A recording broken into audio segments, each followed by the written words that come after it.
سر میرا تعلق طب کے شعبے سے ہے۔ میں پروفیشنلی ایک ڈاکٹر ہوں۔ پوچھنا میں یہ چاہتا ہوں، پہلے تو میں آپ کا شکر گزار ہوں زاویہ کامدی کی سیریز کے لیے، اس سے بہت کچھ سیکھنے کا سمجھنے کا موقع ملا۔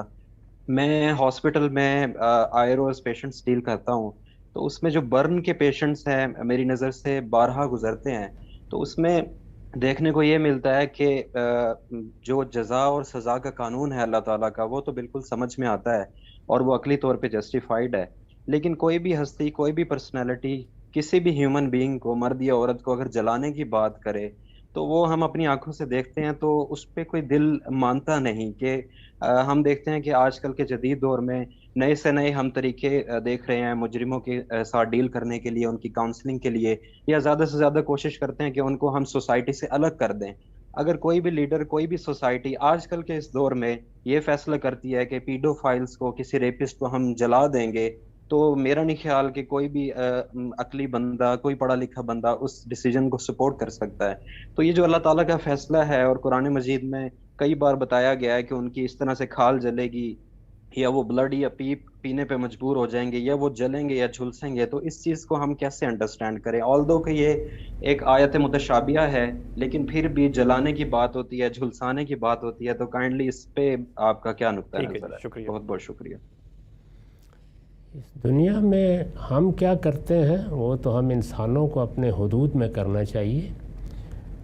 ہمارا یہ کام نہیں ہے کہ ہم اس دنیا کے خدا بن جائیں۔ اللہ تعالیٰ میرا آپ کا کائنات کا خالق ہے، لیکن ہم کائنات کے خالق نہیں ہیں، اپنے خالق بھی نہیں ہیں۔ تو اس لیے ہمیں تو عاجز بندوں کی جگہ کھڑے ہو کر کسی کو جزا دینی ہے تو جزا دینی چاہیے، کسی کو سزا دینی ہے تو سزا دینی چاہیے۔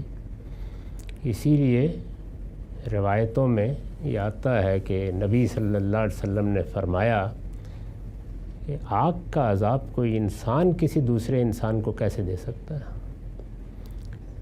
یہ جو آپ کو تجربہ ہوا ہے کہ یہ ایک شدید عذاب ہے یا شدید سزا ہے، اسی کا لحاظ کرتے ہوئے خود اللہ کے پیغمبر نے بھی لوگوں کو اس سے روک دیا۔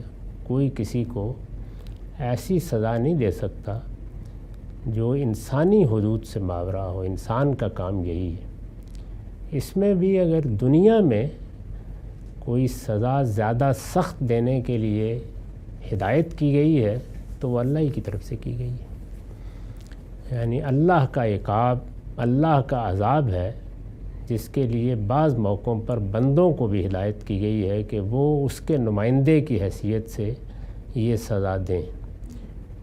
ورنہ جو کچھ انسان کے بس میں ہے وہ وہی ہے جو آپ نے بیان فرما دیا کہ ہم کسی پر کوئی مالی تاوان عائد کر دیں گے، کوئی تنبیہ کے لیے جسمانی سزا دے دیں گے۔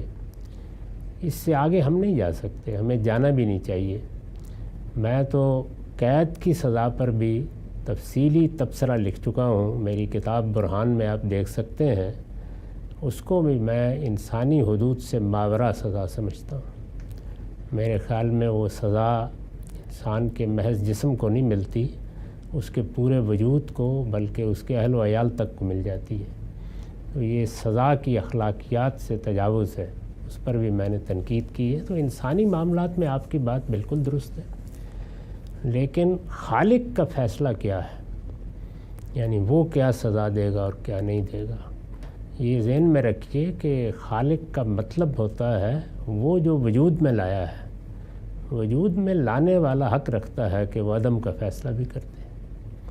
تو آگ کی سزا یا آگ کا عذاب عدم سے کم ہی ہے، ورنہ تو اس کو یہ حق بھی حاصل ہے۔ تو اللہ تعالیٰ کے حقوق یہاں بیٹھ کے طے نہیں کرنے چاہیے۔ وہ جب مجرموں کو سامنے لے آئے گا اور یہ بتا دے گا کہ وہ کون ہیں جن کو میں یہ سزا دینے والا ہوں، اور ان کے جرائم بھی کھول کر سامنے رکھ دے گا، تو وہ خود کہتا ہے کہ تم اس بات کو تسلیم کر لو گے کہ میں اس بندے پر ذرہ برابر بھی ظلم نہیں کر رہا۔ تو اس پہ اطمینان رکھیے، جب وہ موقع آئے گا دیکھ لیں گے۔ بہت شکریہ سر۔